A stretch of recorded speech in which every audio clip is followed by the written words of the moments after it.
మీరు ఇక్కడ స్క్రీన్ మీద చూడొచ్చు, ఆల్మోస్ట్ గ్లోబల్ మార్కెట్స్ అన్ని కూడా కొంతవరకు పాజిటివ్ గానే ఉన్నాయి. కానీ మన మార్కెట్లో ఎందుకు ఇవాళ పొద్దున్న ఇంత ఎక్కువ సెల్లింగ్ కనబడింది? ఇక ఇండియాలో అందరూ బంగారం మీద ఇన్వెస్ట్మెంట్లు పెంచుకుంటూ వెళ్లారండి. కానీ ఇప్పుడు బ్లూంబర్గ్ లో వస్తున్న రిపోర్ట్ ప్రకారం మన ఆర్బీఐ వాళ్ళు $12 బిలియన్ వర్త్ ఆఫ్ బంగారాన్ని నమ్మారట. దీనివల్లే ఇవాళ పొద్దున మార్కెట్ లో ఇంత పెద్ద ఫాల్ కనబడిందా? మరి మన ఆర్బీఐ బంగారాన్ని నమ్మేస్తే నెక్స్ట్ మనలాంటి ఇన్వెస్టర్ల పరిస్థితి ఏంటి? ఇక నిన్నట్లాగే ఇవాళ కూడా సరిగ్గా 12 గంటల ప్రాంతం నుంచి మార్కెట్ లో రికవరీ కనబడిందండి. మరి ఈ రికవరీతో మీ పోర్ట్ఫోలియోలో కూడా రికవరీ కనబడిందా? నా పోర్ట్ఫోలియోలో అయితే రికవరీ అస్సలు కనబడలేదు. ఇవాళ నా పోర్ట్ఫోలియో 1% వరకు నెగటివ్ గా ఉందండి. మరి మీ పోర్ట్ఫోలియోస్ ఎలా ఉన్నాయి? మీ పోర్ట్ఫోలియోస్ లో పెరిగిన స్టాక్స్ ఏవి ఒకసారి కామెంట్ సెక్షన్ లో చెప్పండి. ఇక ఇవాళ ఐటీ ఇండెక్స్ మోర్ దాన్ 6% మనకి కింద పడిందండి. ఓవరాల్ గా 1.7 లక్షల కోట్ల సంపద ఆవిరైపోయింది. నిన్ననే ఐటీ సెక్టర్ కి సంబంధించి పాజిటివ్ న్యూస్ వచ్చింది కదా. మరి ఇవాళ సడన్ గా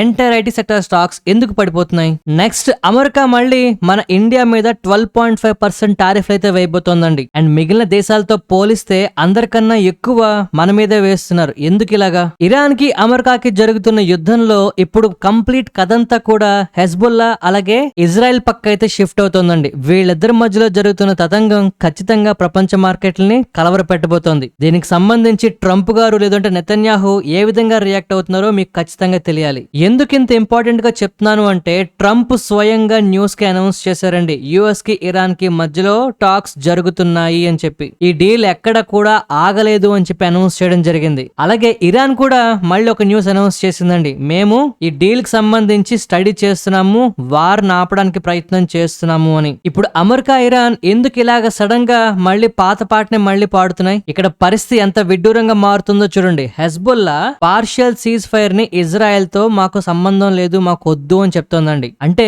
హెజ్బుల్లా డైరెక్ట్ గా ఇరాన్ కి అమెరికాకి ఇద్దరికి కూడా షాక్స్ ఇస్తోంది. అసలు ఇక్కడ ఏం జరుగుతోంది? మార్కెట్ లో మనం చూస్తున్న నెగటివిటీకి ఈ విషయం ఎంతవరకు దోహదపడుతుందో మనం ఖచ్చితంగా తెలుసుకోవాలి. ఈ విషయాలతో పాటు మార్కెట్ లో కొన్ని స్టాక్స్ బాగా పెరిగాయండి, కొన్ని స్టాక్స్ పడిపోతున్నాయి. వీటిని కనుక మనం ఖచ్చితంగా ఫాలోఅప్ చేయగలిగితే మనకి మంచి ఆపర్చునిటీస్ ఖచ్చితంగా క్రియేట్ అవడానికి అవకాశం కనిపిస్తుంది. అలాంటి స్టాక్స్ ని ఇవాళ మనం కవర్ చేద్దాం. ఈ వీడియో పూర్తిగా చూసిన తర్వాత నేను చెప్పింది కరెక్ట్ అనిపించినా లేదు మీకు ఉపయోగపడతాయి అనిపించినా మన వీడియోకి లైక్ చేయండి, మన ఛానల్ కి సబ్స్క్రైబ్ చేయండి. అలాగే ఒకవేళ మీరు ఈ వీడియోని మొబైల్లో చూస్తూ ఉంటే కింద కామెంట్ సెక్షన్ స్వైప్ చేస్తే మీకు హైప్ ఆప్షన్ కనిపిస్తుందండి. మీరు ఆ హైప్ ని క్లిక్ చేస్తే నిజంగా మన ఛానల్ కి చాలా హెల్ప్ చేసిన వాళ్ళు అవుతారు. ఈ హెల్ప్ చేస్తారని ఆశిస్తూ లెట్స్ కంటిన్యూ ద వీడియో. ఇవాళ నిఫ్టీ 77 పాయింట్లు డౌన్ అయి 23,400 దగ్గరగా క్లోజ్ అయిందండి. 1208 స్టాక్స్ పాజిటివ్ గా ఉంటే 1777 స్టాక్స్ నెగటివ్ గా ఉన్నాయి. అయితే నిన్నటితో కంపేర్ చేసుకుంటే ఇవాళ పరిస్థితి కొంత మెరుగ్గా ఉందని చెప్పొచ్చు. కానీ ఇవాళ పొద్దున్న ఫాల్ మాత్రం చాలా బ్రూటల్ గా కనిపించిందండి.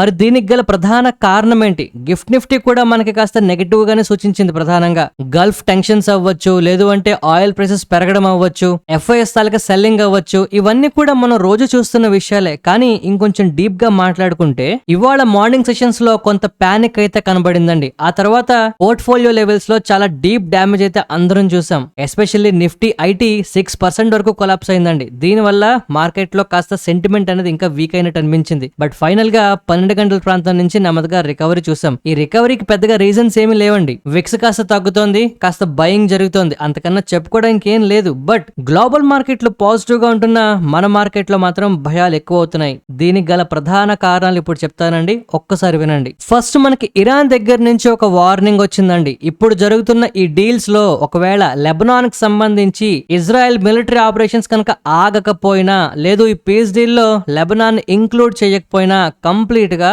ఈ పీస్ డీల్ ఆగిపోతుందనేలాగా మనకి న్యూస్ వచ్చింది. ఎస్పెషల్లీ స్ట్రైట్ ఆఫ్ హోర్ముజ్ విషయంలో నెగోషియేషన్స్ జరుగుతున్నాయండి. ఇక్కడ ఇరాన్ వాళ్ళు ఏం చెప్తున్నారు అంటే ఫర్దర్ గా షిప్పింగ్ రూట్స్ మీద ఇంకా ప్రెషర్ పెంచుతాము, కంటిన్యూ చేస్తామనేలాగా మనకి న్యూస్ అయితే వచ్చింది. ఈ న్యూస్ ఖచ్చితంగా కొంత ఇంపాక్ట్ అయితే చూపించింది. అయితే దీనికి ట్రంప్ గారు పబ్లిక్ గా కొన్ని న్యూస్ ఛానల్స్ ని అటాక్ చేస్తూ మాట్లాడుతున్నారు. ఏంటి అంటే మీరు అనవసరంగా అక్కర్లేని విషయాలు మెన్షన్ చేస్తున్నారని, ఈ పీ స్టాక్స్ ఇంతవరకు ఎక్కడ ఆగలేదని, ఇవి కంటిన్యూ అవుతున్నాయని చెప్తున్నారండి. ఈ విధంగా ట్రంప్ స్వయంగా చెప్పడానికి 2 ప్రధాన కారణాలు ఉన్నాయి. ఒకటి, ఇరాన్ వాళ్ళు స్టిల్ ఇంకా కూడా వాళ్ళ తలక పీస్ డీల్ ని స్టడీ చేస్తున్నారటండి, ఫర్దర్ గా యుద్ధం ఆపడానికి ప్రయత్నం చేస్తాము అని చెప్పడం ఒకటైతే, సెకండ్ ది హెజ్బుల్లా వాళ్ళు ఇస్తున్న వార్నింగ్స్ అండి. మీకు తెలుసా ఇప్పుడు ప్రపంచం అంతా కూడా ఇరాన్ అమెరికా ఏం చేస్తుందో చూడట్లేదు. హెజ్బుల్లా డైరెక్ట్ గా ఇరాన్ కి అమెరికాకి తలనొప్పుగా మారడానికి గమనిస్తున్నారండి. మనందరికి తెలుసు ఇజ్రాయెల్ కంపల్సరిగా హెజ్బుల్లాని అటాక్ చేస్తోంది అని తెలుసు. అయితే రీసెంట్ గా బేరిట్ లో మనకి ఇజ్రాయెల్ అటాక్స్ ఆపితే ఖచ్చితంగా హెజ్బుల్లా కూడా ఇజ్రాయెల్ మీద దాడి చేయడం ఆపాలి అని ఒక ప్రపోజల్ తీసుకొస్తే, ఈ ప్రపోజల్ మాకు అవసరం లేదు అంటూ స్ట్రాంగ్ గా రిటాలియేషన్ కావాలంటే ఇజ్రాయెల్ మీద ఇస్తామంటూ వీళ్ళిద్దరిని కాస్త వెనక్కి ఆపడానికి ఈవెన్ అమెరికా ట్రై చేస్తున్న అమెరికా మాటను కూడా లెక్క చేయకుండా మనకు వార్నింగ్స్ హెజ్బుల్లా దగ్గర నుంచి వస్తున్నాయి. అంటే ఇప్పుడు ఇరాన్ కూడా కంట్రోల్ చేయలేని పరిస్థితికి వస్తుందండి హెజ్బుల్లా ఇజ్రాయెల్ విషయంలో. ఓ పక్క డిప్లొమాట్స్ అందరూ కూడా వాషింగ్టన్ లో కలుస్తున్నారు, కానీ తెరవెనకాల మాత్రం కంటిన్యూస్ గా మనకి ఈ దాడులు జరిగిపోతున్నాయి. మా బోర్డర్ కి సంబంధించి గ్యారంటీస్ లేకపోతే అసలు మాకు ఈ పీస్ డీలే వద్దనేలాగా హెజ్బుల్లా వాళ్ళు వార్నింగ్ ఇస్తున్నారండి. అంటే ఒకవేళ ఇప్పుడు ట్రంప్ గారు డైరెక్ట్ గా ఇరాన్ తో నెగోషియేట్ చేసిన హెజ్బుల్లా వాళ్ళు ఇజ్రాయెల్ మీద దాడాపరు, ఇజ్రాయెల్ మీద దాడాపకపోతే ఇజ్రాయెల్ ఇరాన్ మీద దాడాపదు. ఇది ఖచ్చితంగా ఆగే పరిస్థితి కనిపించట్లేదు. ట్రంప్ స్వయానా నెతన్యాహుని మా తాలూకా ఎఫర్ట్స్ ని పాడైపోయే ప్రయత్నాలు చెయ్యొద్దు, ఇక ఆపండి అని చెప్పి రిక్వెస్ట్ చేసిన సందర్భాలు కూడా ఉన్నాయట. అంటే పరిస్థితి ఎంత ఘోరంగా ఉందో అర్థం చేసుకోండి. అండ్ ఈవెన్ నెతన్యాహు కూడా స్వయంగా ఒక మెగా ప్లాన్ అనౌన్స్ చేశారు. ఇజ్రాయెల్ తాలూకా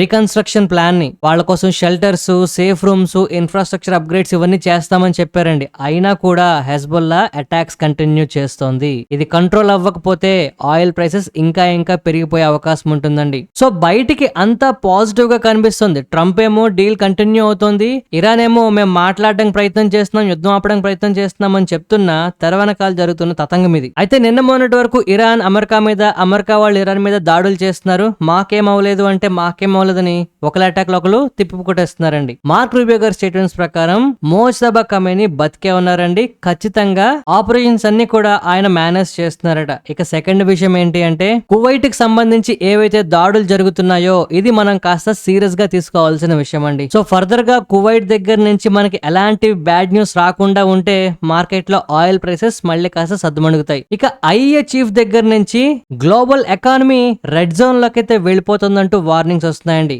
ఇంటర్నేషనల్ ఎనర్జీ ఏజెన్సీ వాళ్ళ దగ్గర నుంచి వస్తున్న ఈ కామెంట్స్ ఖచ్చితంగా స్ట్రైట్ ఆఫ్ హార్ముజ్ గురించే మాట్లాడుతున్నారు. ఆయిల్ ప్రైసెస్ కంట్రోల్లోకి రాకపోతే ఇబ్బందులు వస్తాయని చెప్తున్నారండి. ఇక్కడ మార్కెట్ లో ఇంతకన్నా నెగిటివ్ న్యూస్లు అయితే లేవు, కానీ భయాలు మాత్రం విపరీతంగా ఉన్నాయి. ఎస్పెషల్లీ మన ఇండియన్ మార్కెట్ లోనే ఎవరు ఊహించినంత సెల్లింగ్ అయితే జరుగుతుందండి. దీనికి గల రెండు ప్రధాన కారణాలు ఉన్నాయి. ఒకటి, ఇండియా మీద టారిఫ్లు వేయడం. ప్రపంచ దేశాలన్నిటికీ 10% వేస్తుంటే మన మీద మాత్రం 12.5% వరకు టారిఫ్లు వేస్తారట. ఏ కంట్రీస్ అయితే వీక్ ఫోర్స్డ్ లేబర్ ఎన్ఫోర్స్మెంట్ ని తీసుకొస్తున్నారో ఆ కంపెనీస్ అన్నిటికీ, ఆ దేశాలన్నిటికీ కూడా ఈ కొత్త టారిఫ్లు వేస్తామంటున్నారు. ఇండియా, చైనా, EU, జపాన్ వీళ్ళందరూ కూడా ఇందులో ఇంక్లూడ్ అవుతున్నారు. సో ఇక్కడ ఒక విషయం అయితే చాలా క్లియర్ గా కనిపిస్తుందండి. ప్రపంచ మార్కెట్లలో ఏదైతే చిన్న చిన్న భయాలు ఉన్నాయో ఆ భయాలకి మన వాళ్ళు విపరీతంగా రియాక్ట్ అవుతున్నారు. ఆ రియాక్ట్ అవడంలో ఒక ప్రధాన కారణం ఉంది, అదే క్రూడ్ ఆయిల్ ప్రైసెస్ అండి. ఇక్కడ నుంచి క్రూడ్ ఆయిల్ ప్రైసెస్ కనుక తగ్గకపోతే మాత్రం మనం నిజంగానే ఇబ్బంది ఎదుర్కొంటాము అనేది మార్కెట్ చాలా క్లియర్ గా గమనిస్తుంది. అండ్ ఈ టైంలో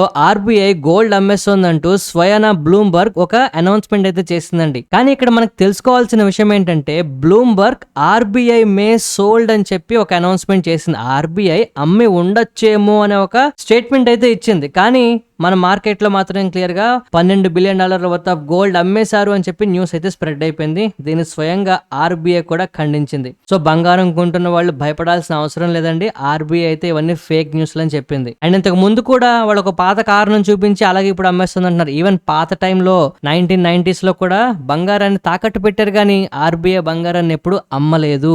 మార్కెట్ లో వస్తున్న కొన్ని న్యూస్లు ఎలాగా అంటే కంప్లీట్ గా లేనిపోని ఫాల్స్ ఇన్ఫర్మేషన్ ని చాలా స్పీడ్ గా స్ప్రెడ్ అయ్యేలాగా పరిస్థితులు అయితే ఉన్నాయండి. కొంచెం జాగ్రత్తగా ఉండండి. సో మన మార్కెట్ లో కొంతవరకు పాజిటివిటీ మధ్యాహ్నం నుంచి కనిపిస్తుందండి, కానీ ఇది ఫుల్ ఫ్లెడ్జ్డ్ గా వచ్చింది అని చెప్పడానికి అవకాశం ఇంకా లేదు. సో మన మార్కెట్ లో కాస్త ధైర్యం రావడానికి నేను కొన్ని పాయింట్స్ చెప్తానని ఒకసారి గమనించండి. అమెరికా ఇప్పుడు మిడిల్ ఈస్ట్ లో ఫుల్ ఫ్లెడ్జ్డ్ వార్ ని అవాయిడ్ చేస్తోంది, ఇది చాలా క్లియర్. ఇక స్ట్రైట్ ఆఫ్ హార్ముజ్ లో కూడా ఇంతకు ముందు షిప్స్ ని కంప్లీట్ గా ఆపేయడం గానీ, లేదు అంటే మిలిటరీ సైరన్స్ వేసి ఎదిరించడం గానీ చేసేదండి. ఇప్పుడు సైలెంట్ గా అన్ని కంపెనీస్ తో టైఅప్ అవుతూ వాటిని సైలెంట్ గా అక్కడి నుంచి బయటికి తీసుకెళ్ళడానికి ప్రయత్నం చేస్తోందట. అండ్ గ్లోబల్ గా షిప్పింగ్ రూట్స్ అన్ని కూడా ఇప్పుడున్న పరిస్థితులకి అనుగుణంగా వాటి తాలూకా కండిషన్స్ ని మార్చుకుంటున్నాయండి. పరిస్థితుల్ని అడాప్ట్ చేసుకుంటూ ట్రావెల్ అయితే కంటిన్యూ చేస్తున్నాయి, కానీ ఎక్కడ కూడా షిప్పింగ్ రూట్స్ 100% ఇంకా ఆగిపోలేదు. మనకి షిప్పింగ్ రూట్స్ నడుస్తున్నంత కాలం మార్కెట్ లో భయాలున్నా పర్వాలేదు, కానీ పానిక్ అయితే రాదు. సో చూద్దామండి, వీటిల్లో ఏ కారణం చేతైనా రాత్రికి రాత్రి మనకి న్యూస్ అయితే రావాలని ఆశిస్తున్నామండి. ఎందుకంటే ఎవరు కూడా వెనక్కి తగ్గే అవకాశం కనిపించట్లేదు, ఎవరు కూడా క్షమించట్లేదు. అందరూ పైకి డిప్లొమసీ గురించి మాట్లాడుతున్నారు, పీస్ డీల్ గురించి మాట్లాడుతున్నారు, కానీ తెర వెనకాల ఇరాన్ అటాక్ చేసేస్తోంది, అమెరికా అటాక్ చేసేస్తోంది. సో దీనికి పరిష్కారం ఏంటి అంటే సింపుల్, యుద్ధం ఆగాలి. ఎవరో ఒకరు అనౌన్స్ చేయాలి మేము యుద్ధం ఆపుతున్నామని. ఇది ఎప్పుడు జరుగుతుంది అనేది మన చేతిలో లేదు, కానీ ఏం జరుగుతుంది అనేది మాత్రం మనం ట్రాక్ చేయకుండా మాత్రం వదిలేకూడదు. ఏదో జరుగుతుందిలే అంటూ వదిలేస్తే మార్కెట్ లో భయాలు పెరిగిపోతాయి. ఈ భయాలు పెరగకుండా ఉండడానికి మన ప్రయత్నం ఖచ్చితంగా చేయాలండి. సో ఇప్పుడు మీరు చెప్పండి, ఇంతవరకు విన్న ఈ కారణాల్లో మన మార్కెట్ లో కనిపిస్తున్న భయాలకి మీకేమనిపిస్తుంది? మన మార్కెట్లు ఎక్కువ రియాక్ట్ అవుతున్నాయా, లేదు అంటే నిజంగానే మన మార్కెట్లు ఇంత భయపడిపోవాల్సిన విషయాలు అక్కడ కనిపిస్తున్నాయా? దీనికి తప్పకుండా ఆన్సర్ చేయండి. ఇప్పుడు మనం స్టాక్ మార్కెట్ లో ఉండే మంచి ఇంపార్టెంట్ స్టాక్ అప్డేట్స్ గురించి మాట్లాడుకుందాం. ఇవాళ ఫస్ట్ మనం నా పోర్ట్ఫోలియో స్టాక్ గురించి మాట్లాడదామండి. అద్వైత్ ఎనర్జీ. ఇవాళ ఈ స్టాక్ 5% దగ్గరగా పెరగడం జరిగింది. కారణం ఏంటి అంటే వీళ్ళ తలక సబ్సిడరీకి గుజరాత్ ఊర్జా వికాస్ నిగమ్ లిమిటెడ్ దగ్గర నుంచి 150 మెగావాట్ల బ్యాటరీ ఎనర్జీ స్టోరేజ్ సిస్టమ్ ని డెవలప్ చేయడానికి అయితే వచ్చిందండి ఆర్డర్. ఈ న్యూస్ కారణంగా ఇవాళ ఈ స్టాక్ పాజిటివ్ గా ఉంది. ఒకవేళ దీని గురించి మనం చేసుకున్న డెడికేటెడ్ వీడియో మీరు మిస్ అయ్యి ఉంటే ఖచ్చితంగా ఈ స్టాక్ గురించి ఒక్కసారి స్టడీ చేయండి. నెక్స్ట్ 2-3 ఏళ్లలో మంచి గ్రోత్ ఉన్న సెక్టార్ లో అయితే ఈ స్టాక్ కనిపిస్తుంది, ఫాలోఅప్ చేయండి. నెక్స్ట్ మనం బోరోసిల్ రెన్యూబుల్స్ గురించి మాట్లాడుకోవాలండి. ఇవాళ ఈ స్టాక్ లో చాలా మంచి మొమెంటం చూస్తున్నాం. 8% వరకు పెరగడం జరిగింది. కారణం ఏంటి అంటే మన ఫినాన్స్ మినిస్ట్రీ వాళ్ళు 5 సంవత్సరాల వరకు మలేషియా దగ్గర నుంచి ఇంపోర్ట్ చేసుకునే టెక్స్టైల్ టెంపర్ గ్లాసెస్ కి కౌంటర్ వెయిలింగ్ డ్యూటీస్ అయితే తగ్గించడం జరిగిందండి. ఈ న్యూస్ ఖచ్చితంగా కాస్త బజ్ అయితే క్రియేట్ చేస్తుంది. 5 సంవత్సరాల వరకు టైం ఇచ్చారు కనుక కమింగ్ డేస్ లో కూడా కొంత బజ్ క్రియేట్ అవుతుంది, ఫాలోఅప్ చేయండి. నెక్స్ట్ మనం సుజలాన్ ఎనర్జీ గురించి మాట్లాడుకోవాలండి. ఈ కంపెనీ తలక మేనేజ్మెంట్ దగ్గర నుంచి నిజంగానే వస్తున్న న్యూస్ చాలా చాలా పాజిటివ్ న్యూస్ అండి. ఇది మీకు ఖచ్చితంగా తెలియాలి. హోల్డ్ చేసే వాళ్ళకైనా ఫ్యూచర్ లో కొందాం అనుకునే వాళ్ళకైనా ఒక కంప్లీట్ పిక్చర్ అయితే ఇవ్వబోతోంది. అయితే రీసెంట్ టైమ్స్ లో కంపెనీకి సంబంధించి వస్తున్న న్యూస్ లేవి కూడా చాలా నెగిటివ్ గా ఉంటున్న తరుణంలో ఇప్పుడు వస్తున్న ఈ న్యూస్ కాస్త పాజిటివ్ అని చెప్పొచ్చు. కారణం ఏంటి అంటే ఈ మేనేజ్మెంట్ వాళ్ళు ఏం చెప్తున్నారు అంటే వీళ్ళ తలక రెన్యూబుల్ ఎనర్జీ తలక యాన్యువల్ కెపాసిటీని క్వాడ్రపుల్ చేస్తాము అని చెప్తున్నారు. అంటే 4 రెట్లు పెంచుతాము అని చెప్తున్నారండి. FY31 కల్లా 10 గిగావాట్ కి రీచ్ అవుతాము అని చెప్తున్నారు. అలాగే ఆర్డర్ బుక్ కూడా 163% ఎక్స్పాండ్ అవబోతోందట. సో ఫైనల్ గా 15 గిగావాట్ తలక టార్గెట్ ని రీచ్ అవుతాము అని చెప్తున్నారు. అలాగే 40% of the India's wind energy market ని వీళ్ళైతే టేక్ ఓవర్ చేస్తాము, మా షేర్ ని పెంచుకుంటాము అని చెప్తున్నారండి. 3 గిగావాట్ ఎక్స్పోర్ట్ ఆర్డర్స్ మనకి ఖచ్చితంగా పెరుగుతాయని, FY31 కల్లా యూరప్, ఆస్ట్రేలియా ఇలాగ ఐడెంటిఫై చేసిన ఇంటర్నేషనల్ గ్రోత్ మార్కెట్స్ నుంచి కూడా మాకు ఆర్డర్స్ వస్తాయని చెప్తున్నారు. ఇవన్నీ కూడా రీసెంట్ గా ఉన్న మార్కెట్ లో నెగటివ్ పరిస్థితుల్ని అండ్ వాటి వల్ల జనరేట్ అవుతున్న నెగటివ్ ఇంపాక్ట్ ని కాస్త తగ్గించడానికి డ్యామేజ్ కంట్రోల్ కోసం చెప్తున్నట్టయితే నాకు అనిపిస్తుందండి. బట్ వాట్ ఎవర్, వస్తున్న న్యూస్ అయితే డైరెక్ట్ గా కంపెనీ వాళ్ళు చెప్తున్నారు కనుక ఫ్యూచర్ లో పాజిటివ్ గా మారాలని ఖచ్చితంగా ఆశిద్దాం. నెక్స్ట్ మనం శ్రీరామ్ ఫైనాన్స్ గురించి మాట్లాడుకోవాలండి. మోతీలాల్ ఓస్వాల్ వాళ్ళు దీనికి బై రేటింగ్ ఇస్తున్నారు. ఈ స్టాక్ 900 రూపాయల దగ్గర ట్రేడ్ అవుతుంటే దీనికి 1175 రూపాయల టార్గెట్ ప్రైస్ ఇస్తున్నారండి. అంటే ఇక్కడి నుంచి అప్రాక్స్ గా 28% 30% వరకు పెరిగే ఛాన్స్ ఉంది అని చెప్తున్నారు. కారణం ఏంటి అంటే వీళ్ళ తలక ఫర్దర్ ఎక్స్పాన్షన్ అంతా కూడా రూరల్ ఫోకస్డ్ గా ఉంటుందని, అసెట్ అండర్ మేనేజ్మెంట్ లో స్ట్రాంగ్ గ్రోత్ వస్తుందని, ఖచ్చితంగా ఎర్నింగ్స్ తలక గ్రోత్ విజిబుల్ గా ఉంటుందని, and more importantly FY27 to 28 వీళ్ళ తలక నెట్ ప్రాఫిట్ CAGR 26% వరకు ఉంటుందని చెప్తున్నారండి. ఇవన్నీ కూడా చాలా చాలా ఇంపార్టెంట్ విషయాలు. ఖచ్చితంగా ఈ స్టాక్ ని మనం ఫాలోఅప్ చేద్దాం. ఇక లెన్స్ కార్డ్ గురించి మాట్లాడుకోవాలండి. నిన్న మనకి లెన్స్ కార్డ్ గురించి చాలా పాజిటివ్ న్యూస్ వచ్చిందండి. వీళ్ళు స్టోర్స్ ఎక్స్పాన్షన్ చేస్తున్నారు కనుక ఖచ్చితంగా గ్రోత్ వస్తుంది అని నిన్న మాట్లాడారు న్యూస్ లో. కానీ మనం ఏం చెప్పుకున్నామండి, స్టోర్స్ ఎక్స్పాన్షన్ చేయడం అయితే గ్రోతే, కానీ ఎక్స్పాన్షన్ చేస్తున్న స్టోర్స్ అన్ని ఖాళీగా కనిపిస్తున్నాయి, కాస్త జాగ్రత్త అనుకున్నాం. జనరల్ గా ఇంతకు ముందు ట్రెండ్ అలాగే అదే స్పీడ్ తో పెరిగింది అని చెప్పి ఎగ్జాంపుల్స్ కూడా చూపిస్తూ మాట్లాడుతున్నారండి. బట్ ట్రెండ్ పెరిగిన విధానం వేరు, లేదు ఈ కంపెనీ పెరుగుతున్న విధానం వేరు. నిన్న పాజిటివ్ న్యూస్ వచ్చి సెంటిమెంట్ బాగా మారిన టైంలో ఇవాళ ఈ స్టాక్ లో బల్క్ డీల్ జరిగిందండి. ఆల్మోస్ట్ 2000 కోట్ల వర్త్ ఆఫ్ షేర్లు అయితే మనకు చేతులు మారిపోయాయి. అండ్ ఈ జరిగిన డీల్ కూడా 508 రూపాయల దగ్గర జరిగిందండి. అంటే మరొక 8 రూపాయలు రేపు కింద పడినా మనం ఆశ్చర్యపోవాల్సిన అవసరం లేదు. బట్ కంపెనీలో జరుగుతున్న గ్రోత్ అయితే నిజమేనండి. స్టోర్ ఎక్స్పాన్షన్ చేస్తున్నారు, దాన్ని చూపించి దీంట్లో లేని గ్రోత్ కూడా ఇంకా వస్తుందనేలాగా నమ్మబలికే ప్రయత్నాలు మాత్రం మనం ఫ్యూచర్ లో కాస్త జాగ్రత్తగా గమనించాలి. ఏదేమైనా కూడా కంపెనీ గ్రోత్ అవ్వాలని ఆశిద్దాం. బట్ ఎవరైతే హోల్డ్ చేస్తున్నారో మనం స్టాప్ లాస్ తో ఉండాలని అర్థం చేసుకోవాలి పరిస్థితులకి. ఇక నెక్స్ట్ మనం NMDC గురించి మాట్లాడుకోవాలండి. 100 రూపాయల లోపు స్టాక్స్ లో చాలా కాన్ఫిడెంట్ గా పెరుగుతున్న స్టాకుల్లో ఇదొకటి కనిపిస్తుంది గడిచిన 1 year గా. ఇవాళ ఈ stock all time highs touch చేసిందండి. జనరల్ గా ఇలాంటి స్టాకుల్లో ఏమవుతుంది అంటే 100 రూపాయల లోపు ఉంది కనుక చాలా మంది రిటైల్ ఇన్వెస్టర్లు ఖచ్చితంగా చేసే అవకాశం ఉంటుందండి. సో కమింగ్ డేస్ లో కొంచెం జాగ్రత్తగా ఉండాలి. రీసెంట్ టైమ్స్ లో చాలా మంది స్టాక్ గురించి అడగడం కూడా జరిగిందండి. ఫండమెంటల్ గా వాల్యుయేషన్స్ పరంగా అట్రాక్టివ్ గా కనిపిస్తుంది. ఈవెన్ ప్రైస్ పరంగా కూడా 100 రూపాయల లోపు ఉండడం అన్ని విధాలుగా కలిసి వస్తుందని చెప్పేదానికన్నా ఒకవేళ ఎవరైనా ఇన్వెస్ట్మెంట్స్ చేస్తుంటే ఖచ్చితంగా స్టాప్ లాసులతో ఉండాలని చెప్పి నేనైతే మాట్లాడతా. ఎందుకంటే రీసెంట్ టైమ్స్ లో గడిచిన 6 నెలలుగా కన్సిస్టెంట్ గా ఆల్మోస్ట్ మనకి వాల్యూమ్స్ అనేవి నమోదవడం జరిగిందండి. లాస్ట్ 1 year లోనే one of the highest volumes recent గా మనం నమోదవడం కూడా చూస్తున్నాం. సో అందువల్ల బజ్ అయితే చాలా ఎక్కువ క్రియేట్ అవుతుంది. కొంచెం మనం స్టాప్ లాస్ తో ఉంటే ఆపర్చునిటీస్ మిస్ అవ్వకుండా ఉంటాం. ఇక నెక్స్ట్ మనం ఓలా ఎలక్ట్రిక్ మొబిలిటీ గురించి మాట్లాడుకోవాలండి. ఓలా వరుసగా 3వ నెల కన్సిస్టెంట్ గా సేల్స్ గ్రోత్ నమోదు చేసిందండి. మేలో మనకి ఇంచుమించుగా 25% వరకు గ్రోత్ అయితే వచ్చిందట. ఈ గ్రోత్ కారణంగా ఇవాళ ఈ స్టాక్ లో మంచి బజ్ అయితే క్రియేట్ అవుతోంది. అయితే ఈ కంపెనీని హోల్డ్ చేస్తున్న వాళ్ళందరికీ నేను ఒకే విషయం చెప్తున్నానండి. మార్కెట్ లో న్యూస్ బాగా వచ్చిన ప్రతిసారి వెనకాల ఒక నెగటివ్ ఇంపాక్ట్ మనం చూస్తూనే వస్తున్నాం. ప్రమోటర్ తాలూకా సెల్లింగ్ అవ్వచ్చు, లేదు అంటే ఈ కంపెనీ తాలూకా సేల్స్ పడిపోవడం అవ్వచ్చు, లేదు ప్రాఫిట్లు తగ్గిపోవడం అవ్వచ్చు, నష్టాలు పెరగడం అవ్వచ్చు. సో అందువల్ల హోల్డ్ చేస్తున్న వాళ్ళు ఖచ్చితంగా లాంగ్ టర్మ్ కోసం చూడండి, లేదు అంటే స్టాప్ లాసులు పెట్టుకుని మీ తాలూకా క్యాపిటల్ ని ప్రొటెక్ట్ చేసుకోవడానికి ట్రై చేయండి. అంతేగాని బ్లైండ్ గా మాత్రం ఇలాంటి వాటిల్లో ట్రేడింగ్ దయచేసి చేయొద్దు. నెక్స్ట్ మనం పవర్ మేక్ ప్రాజెక్ట్స్ గురించి మాట్లాడుకోవాలండి. ప్రైస్ యాక్షన్ పరంగా ఈ స్టాక్ చాలా మంచి లెవెల్లో ట్రేడ్ అవుతుందండి. మంచి లెవెల్ ఇన్ ద సెన్స్ ఇక్కడ ఈ ప్రైస్ కనుక సస్టైన్ అవ్వకపోతే ఇంకా ఇబ్బంది పడే పరిస్థితి ఉంటుందండి. బట్ సస్టైన్ అయితే మాత్రం బిజినెస్ బాగుంటుందని చెప్పడానికి అవకాశం కనిపిస్తుంది. రీసెంట్ గా వీళ్ళకి 266 కోట్ల వర్త్ ఆఫ్ ఆర్డర్లు అదాని ఇన్ఫ్రాస్ట్రక్చర్ మేనేజ్మెంట్ దగ్గర నుంచి వచ్చాయండి.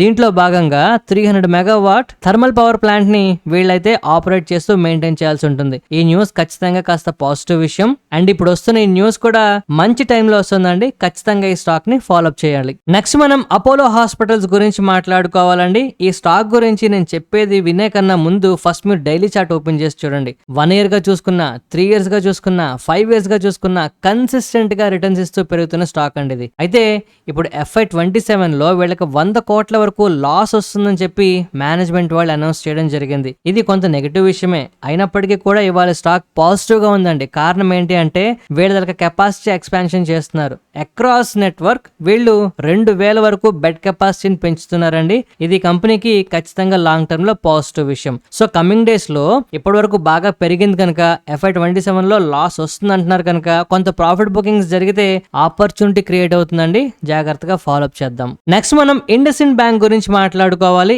ఇండస్ ఇండ్ బ్యాంక్ లో మరొక పెద్ద బాంబ్ అయితే పేలిందండి. మళ్ళీ ఇన్సైడర్స్ విజిల్ బ్లో అయితే చేస్తున్నారు. ఈసారి డైరెక్ట్ గా PMO ఆఫీస్ కి, రిజర్వ్ బ్యాంక్ ఆఫ్ ఇండియాకి అండ్ అదర్ ఎవరైతే అథారిటీస్ ఉంటారో వాళ్ళందరికీ కూడా పెట్టడం జరిగిందండి. ఒక విషయంలో కాదు, ఇన్సైడర్ ట్రేడింగ్ జరిగిందంటూ, గవర్నెన్స్ ల్యాప్సెస్ ఉన్నాయంటూ, ఎస్పెషల్లీ ఆడిట్స్ లోని, ఫారెన్సిక్ రివ్యూస్ లోని షార్ట్ కమింగ్స్ ఉన్నాయంటూ ఇలాగా చాలా పెద్ద తతంగమే తీసుకొస్తున్నారు మళ్ళీ తెర మీదకి. ఈ స్టాక్ తో కొంత జాగ్రత్త, కొన్ని రోజుల పాటు మాత్రం. నెక్స్ట్ మనం బాజెల్ ప్రాజెక్ట్స్ గురించి మాట్లాడుకోవాలండి. వీళ్ళకి 400 కోట్ల వర్త్ ఆఫ్ ఆర్డర్లు ఒక డేటా సెంటర్ కి సంబంధించి వస్తున్నాయండి ముంబై నుంచి. దీంట్లో భాగంగా high voltage power sub station ని వీళ్ళైతే కంప్లీట్ చేయాల్సి ఉంటుంది ఒక డేటా సెంటర్ కోసం. ఈ న్యూస్ వల్ల ఈ స్టాక్ లో కొంత బజ్ క్రియేట్ అవుతుందండి. బాజెల్ ప్రాజెక్ట్స్ ఒకటే కాదండి, ఇదే సెక్టార్ లో ఉన్న చాలా స్టాక్స్ లో ట్రాన్స్మిషన్ డిస్ట్రిబ్యూషన్ కావచ్చు మంచి డిమాండ్ నెక్స్ట్ 2-3 ఏళ్ల పాటు ఉంటుందండి. వీటిని ట్రాక్ చేయండి. ఇక నెక్స్ట్ మనం నిఫ్టీ 50 గురించి మాట్లాడుకుంటే నిన్న మనకి మార్కెట్లు గ్యాప్ డౌన్ అయ్యి మంచి రికవరీ చూపించేయండి. కానీ ఇవాళ రికవరీ వచ్చింది అని చెప్పొచ్చు. కాకపోతే వచ్చిన క్యాండిల్ ఒక ఇండెసిసివ్ క్యాండిల్ అండి. బట్ స్టిల్ ఏదైనా ఒక సపోర్ట్ లెవెల్ దగ్గర ఈ విధంగా మనకి పిన్ బార్స్ ఫామ్ అయితే మనకి ట్రెండ్ రివర్సల్స్ అవ్వడానికి అవకాశం ఉంటుందండి. సో అందువల్ల ఇక్కడ నుంచి మార్కెట్లు పెరగాలని ఆశిద్దాం. కానీ ప్రీవియస్ ట్రేడింగ్ సెషన్స్ ఏదైతే ఉందో ఈ లెవెల్ ఇంచుమించుగా 23,550 అండి. ఈ లెవెల్ దాటితేనే మనకి ఫర్దర్ గా హోప్స్ అనేవి క్రియేట్ అవుతాయండి. కానీ ఇక్కడ ఉన్న పరిస్థితి ప్రకారం మనం చూసుకుంటే మనకి 23,500 అనేది ఒక మేజర్ రెసిస్టెన్స్ గా ఉంటే కిందనున్న 23,100 మేజర్ సపోర్ట్ గా ఉందండి. సో ఈ జోన్ ఎంటైర్ జోన్ మనకి ఒక మంచి క్వశ్చన్ కింద అయితే ఉండబోతుందండి. మార్కెట్లు పడిన రికవరీస్ మనం చూడడం ఇది ఒకటోసారి కాదు, చాలా సార్లు మనం ఈ లెవెల్లో మనం రికవరీలు చూసామండి, అవునా? సో మనం రేపటికి అర్థం చేసుకోవాల్సిన పరిస్థితి ఏంటి అంటే 23,560 అప్రాక్స్ గా మనం రౌండ్ ఫిగర్ తీసుకుంటే ప్రీవియస్ ట్రేడింగ్ సెషన్ తలక హై మీదన ఉంటేనే మనకి ఫర్దర్ గా బులిష్ బయాస్ మనం పెట్టుకోవాలండి. లేదు అంటే కంప్లీట్ గా ప్రాఫిట్ బుకింగ్స్ అవ్వచ్చు, లేదు ఫర్దర్ సెల్ ఆఫ్స్ అవ్వచ్చు. ఇక్కడ మనకి కనిపించిన ఆశ్చర్యపోవాల్సిన అవసరం లేదు. But what ever it is 23,100 వరకు కూడా మనకి మంచి సపోర్ట్ అయితే ఉంటుందండి. ఇక్కడ ఈ లోపు అంతా మంచిగా ఆశిస్తూ మార్కెట్లు కాస్త రికవర్ అవ్వాలని కోరుకుందాం. ఈ వీడియో నచ్చితే తప్పకుండా లైక్ చేయండి, మీ ఫ్రెండ్స్ అండ్ కొలీగ్స్ అందరికీ షేర్ చేయండి. ఈ హెల్ప్ చేస్తారని ఆశిస్తూ మరొక మంచి వీడియోతో కలుద్దామండి. ధన్యవాదాలు.